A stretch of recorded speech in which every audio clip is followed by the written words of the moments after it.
Welcome to the HR Uprising podcast. This highly practical podcast series explores HR and management hot topics and challenges through conversations with relevant experts and real-life people professionals. Brought to you by Actus software, our aim is to build a better workplace for people.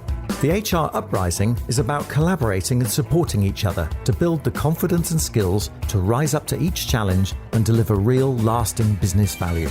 You can find out more at hruprising.com or join our LinkedIn community. Now introducing your host, chartered psychologist, best-selling author, entrepreneur and speaker, Lucinda. Hello and welcome to this week's HR Uprising podcast. I'm delighted that we've got a real HR episode today, and this lady's making me chuckle on Zoom, so you've got to stop laughing. We've been chatting about how we explain ourselves, and it's always interesting to get your mouth around how you explain what it is you do.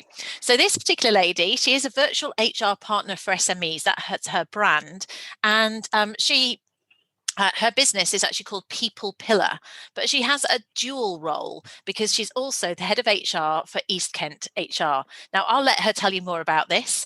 Her name is Julia Crawford. And Julia, thank you so much for coming on to the HR Uprising podcast. Thank you very much for having me. We got there in the end, yeah? We did. Now, do you want to explain it more in your words? Tell us a little bit about what you do right now, and then we'll go back and take a little bit about your career journey and how you got to where you are now.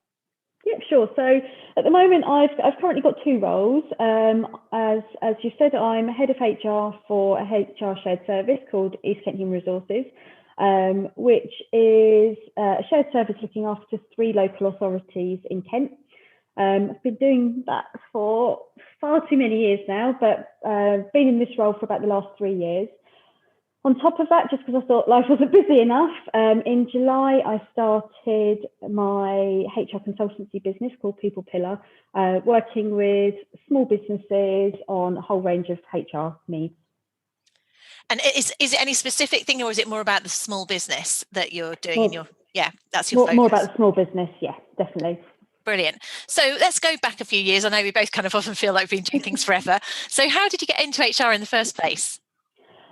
So I started, it was when I was at college. I was deciding what I wanted to do. I was working part-time at Sainsbury's, doing what was I doing then? I was doing a training role then.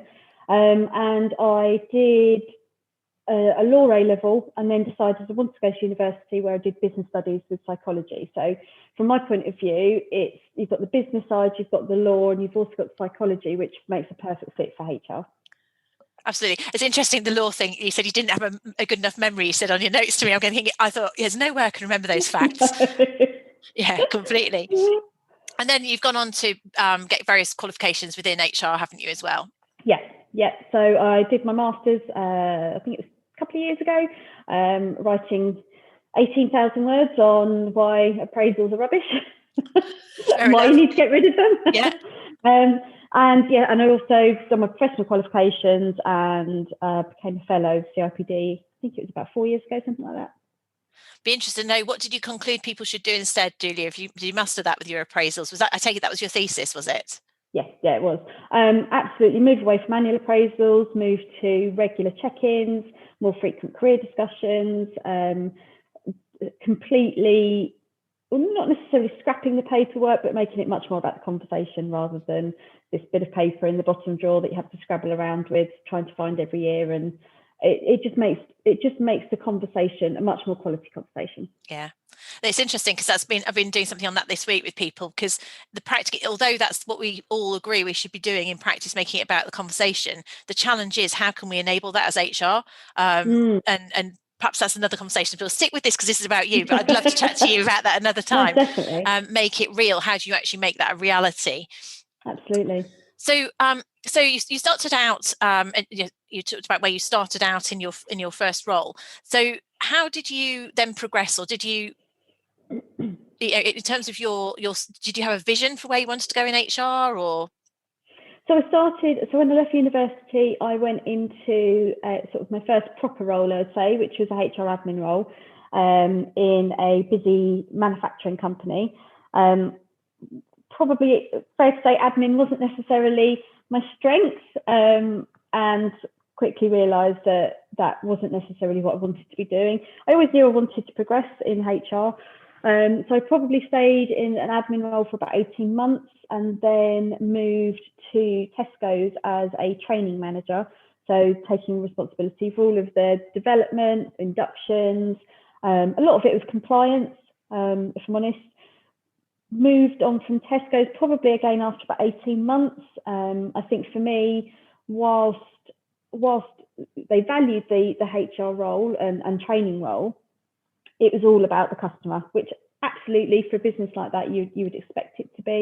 But yeah, I decided that I wanted to work more in an environment that I knew I could actually have an impact. So I then moved into a standalone HR manager position at a local regional airport, and this was pretty much to set up the HR function from scratch. They had a few employees, and they wanted to grow the business quite quickly.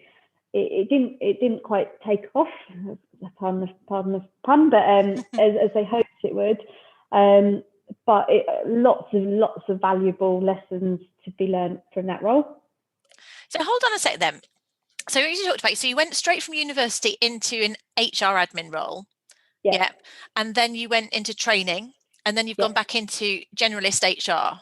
Yeah. So were you clear that you wanted to go into it? Because one of the things that people say when you see these groups, they don't know how to get into HR, getting that first foothold. And actually HR admin is quite a good way in. But then you went sort of into training, which again is how do you get into training? Generally, you'd go from an aligned role. I mean, did you know that was your, when you went into an HR, did you just take a job as an HR administrator? Or did you know you wanted to go into HR and that was a sort of strategic move to get in there? Did you have a strategy at the time, or was this more about actually this isn't quite right and where do I go next? No, so when I was at Sainsbury's, I'd done quite a lot of training work, but I also, the last position I had was as a personnel assistant there, working mainly on starters and leavers and things like that, some really quite sort of low level work. And when I left university, there was this kind of realization that I've spent 3 years studying, came out with a good degree, and then I actually realised I still needed to completely start at the bottom because I didn't have my CIPD and I didn't have the experience. So I was in this kind of catch-22 of I needed to start somewhere. So that's why I went into starting at the bottom in terms of a HR career into a HR admin, and quickly realised that probably not in that role, but in order for me to progress, I needed to move companies and needed to go and work for different organisations, experience different cultures, different ways of working, find out how to do it, but also more importantly, how not to do it. And that's why I only, certainly in the early days, I only really stayed in roles for probably 18 months, which in some, we can look at it in two ways, but for me, I was always getting promoted as I moved on. Yeah. And I think what I tend to find is you don't tend to have lots of people who are HR and training. You tend to find that they're different breeds a little bit. I agree. I was thinking, because I'm in the training camp, although from an outsider, it's a kind of HR, but it's really not at all. I think it's far easier being in learning development, talking to people. You have all the hard stuff in HR, that's the way I see it. So yes, it is quite unusual to see it. I mean, I think there are different animals across HR as well. Generally, I think about things like recruitment. I feel there's more of a salesy type. That's a different role, isn't it?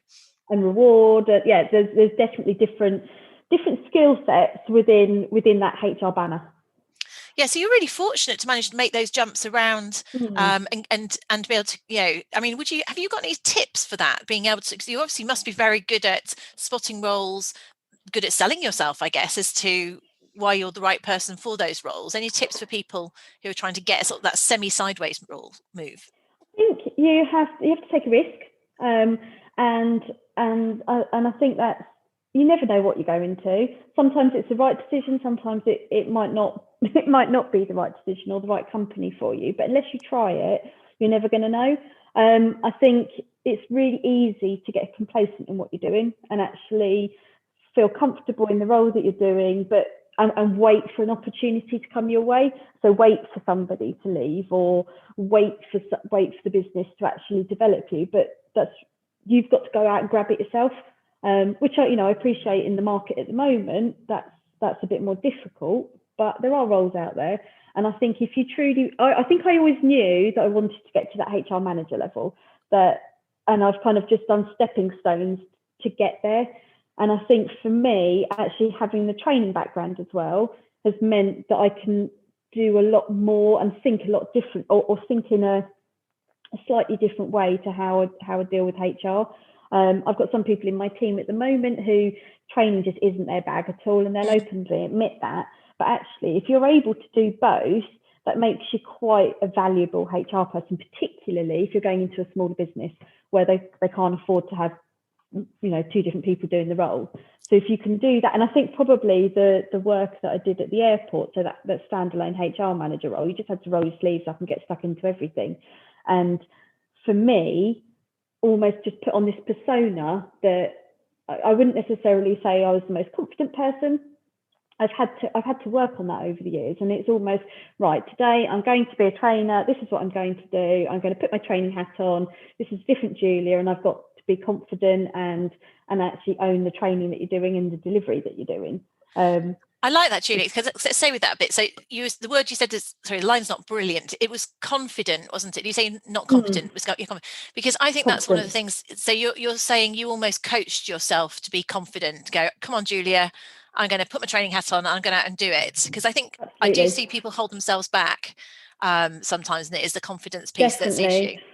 And exactly the same as where I've gone into the consultancy business as well. That, you know, before, if I think back to April, I hardly posted anything on social media. I didn't want to put myself out there because I had this fear almost that people would think, well, why is she doing that? You know, but you've just got to get over that. So now I've got a different hat, which is Julia, the HR consultant, that actually I do know what I'm talking about. I've been doing HR for a long time now, and I just need to portray that and just actually stop caring so much what people think. Yeah.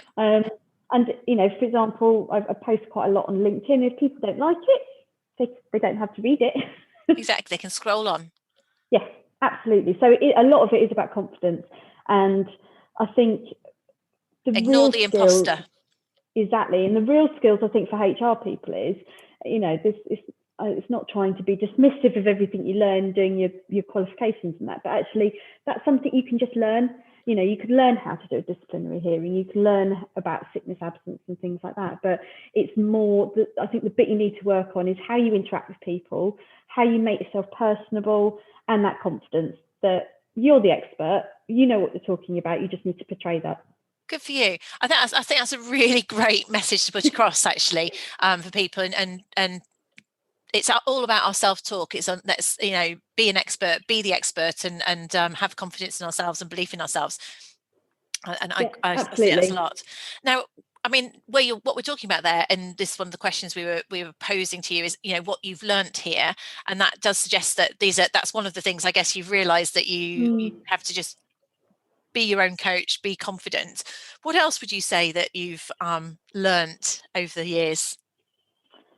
I think in HR, you have to toughen up. I know when I first started my career going back to Tesco's, where having to do my first absence review meeting, I think it was called, it was horrible. It was absolutely horrible. And I felt physically sick having to do it because, you know, the person was genuinely ill. They, you know, it wasn't their fault, but actually it's moving it much more away from that. And you're there to help business, also help the employee. They're there to do a job at the end of the day, and you need to manage them if they're not. It's got nothing to actually do with the sickness and why they're off. So I think the things you have to actually deal with in HR, it can be really quite horrible at times. You know, you have to support managers through everything they have to deal with, but that sticks with you. That's the things that you take home when you finish work at the end of the day. So you do need to toughen up, and by toughen up, I don't mean that's not saying you don't care, but it's just you've got to toughen up. Otherwise, you're never going to be able to make it in HR, because you need that resilience. Otherwise, you've just got all of this baggage, everybody's baggage in the organisation, that you just take home with you. Yeah, and considering it's a kind of people profession, actually, if you are very, very people oriented, it can be really quite tough if you don't find that resilience, can't it? Definitely. And I think it's also talking about the people that, again, if I think back to some of the early interviews that I did of, why did you want this job? And I'd say, I really like working with people. And actually, people can be really annoying at times and really irritating and frustration. So I don't actually think that's why I work in HR. I think I do genuinely love the problem solving part of it, that people are really complex, and you can take a straightforward process and think you're going to go from A to B, but then you put a person in the middle of it and you go all around the alphabet because you just don't know how they're going to react. Yeah. And that's the bit that I think makes it constantly challenging and exciting. Not linear in that respect. No, yes. Not at all. That's interesting. Yeah, I think I can see why you're because not everybody in HR would feel that same way, and I can see why also you're a bit in training, because I think that's a bit more of a going around the houses is probably something that's more naturally comfortable for people who are in a training piece. So if you were to go back 20 years, would you do it the same, or would you change anything? I would still work in HR. I know I'd still work in HR. I think I would make sure that I work with people who share my values, because I think that's really important. And I think that's partly why I want to do the consultancy side as well, that I want to be able to work with small businesses where I know I can make a difference, but also work with people that do share my values. I think what else would I do? That's a very good question. I think working in public sector has been brilliant for me, from being able to move into different jobs within the same business. It's given me a lot of flexibility, and I've learned so much from doing it. So I don't think I would change that. It's been perfect to be able to progress my career whilst also bringing up a family. On your public sector thing then, because people have a perception about working in public sector that sometimes it's quite hard to make change and to make a difference in some areas, because of it's very embedded in their large organizations to adjust or to change. And you said one of the things you like is sort of making a difference, and in that, is that compatible then, or would you say it's just the organization that you're in is particularly a good fit for you?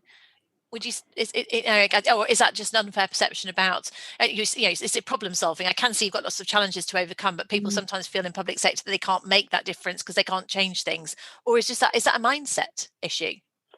I think it's probably a mindset issue. I think that there is still a lot of bureaucracy, and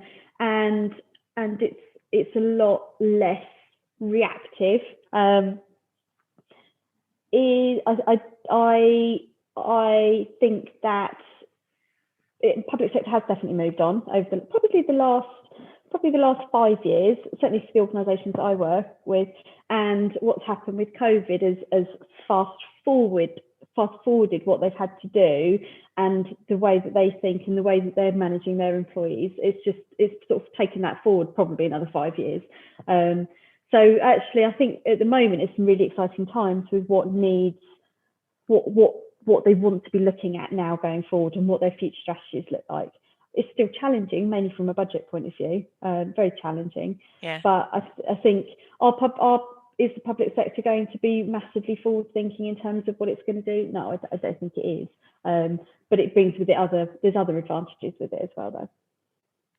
So with that at the moment, so you've got one foot in your public sector camp and one foot in your independent camp. Is that sort of your optimum way of working? It sounds like quite a nice, you've got SME then and public sector. It's quite, or how does that work? Or do you feel torn?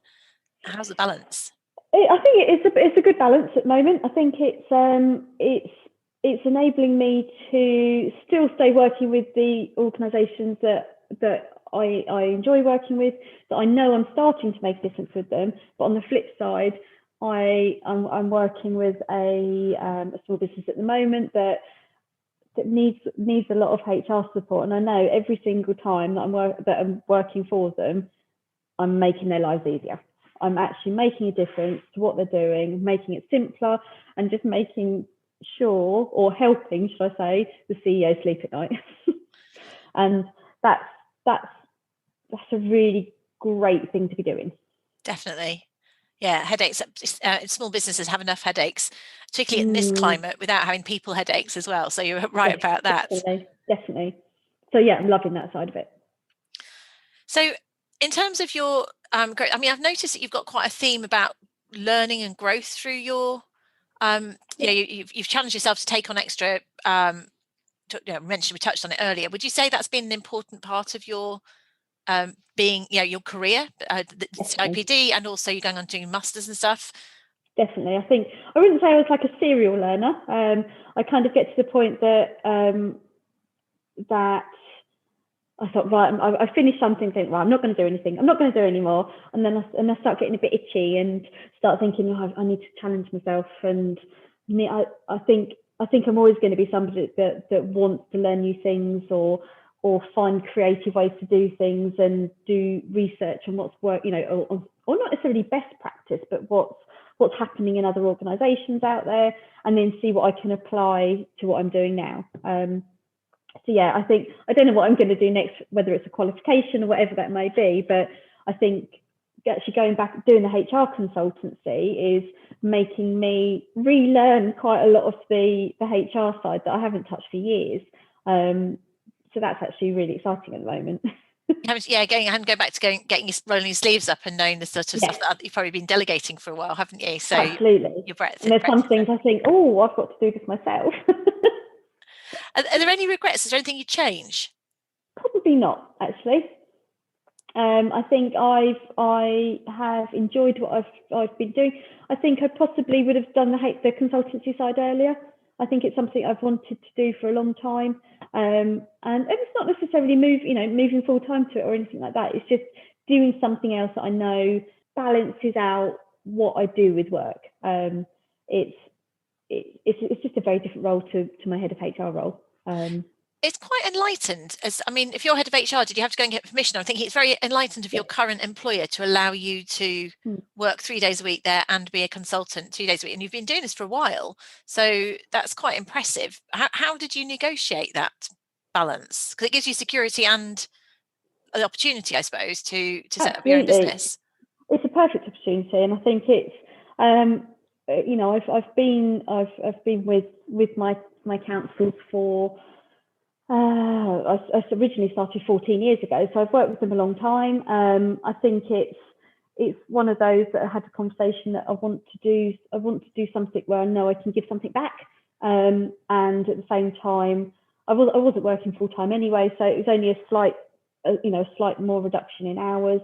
And I've also the other reason I can do it is because I've got a great team under me that they enable me to be able to only work 3 days a week for them. It's busy in those 3 days. Yeah. But yeah, they've been brilliant as employers to let me do that. Yeah, that's great. But then, it's interesting. It is enlightened because actually you might have just made the big jump. You might have said a year longer and then gone altogether. So there's the best of both worlds. Everybody benefits from that in many ways, but lots of employers wouldn't consider it. And obviously they must value you to want to allow you to do that. So that's great. So any tips for someone who's just starting out in HR now? I would say if you're starting out in HR, if you can, try and work in some sort of team environment, because I think you can learn a lot more in those early days if you've got people around you. To go into a standalone role or a very, very small HR department, you won't necessarily get the learnings. You'll get loads of exposure, which is great, but there's something really comforting, I think, having that team around you. And whenever we bring someone into the team, I say use and abuse the knowledge around you, because we've actually got a really experienced team that have seen and done pretty much everything, or if they haven't, they know how to approach it. I think you need to take risks. I think you need to almost, and it's difficult starting out, but you need to very much think with the customer in mind rather than what your employment law book said.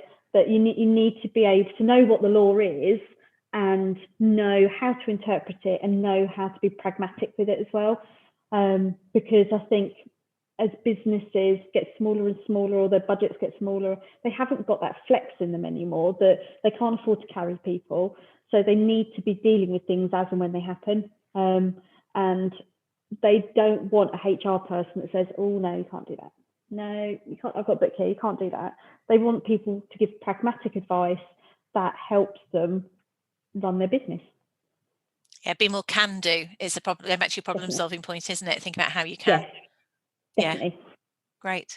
Great. Julia, I think that was just a really fantastic, inspiring, whistle stop tour through, but really great way to think about how we can progress, and lots of really good tips for people in terms of learning, problem solving, building your own confidence, being your own advocate, being challenging your employer to allow you to work flexibly so that everybody gets the best of both worlds. I think that it's really inspiring for people to hear that that's what you've achieved, and wish you lots of success for the future. Thank you. If people want to connect with you, do you want to just share how they can get hold of you? Obviously, it's Julia Crawford on LinkedIn that I'm looking at here. Are you on any other social media channels, and are you open to connections? Yeah, absolutely open to connections. LinkedIn is probably the main one. I've got my website, which is just peoplepillar.co.uk, or I've got People Pillar on Facebook as well. Fantastic. Brilliant. Julia, thank you so much for joining us on the HR Uprising. Thank you very much for having me. Thank you for listening to the HR Uprising, proudly brought to you by Actus Software, the joined-up performance and talent management solution. You can access links to any of the information or resources mentioned in the show via the podcast page at www.hruprising.com. If you like what we do, please subscribe, tell your colleagues, and leave a review. Thank you for listening to the HR Uprising.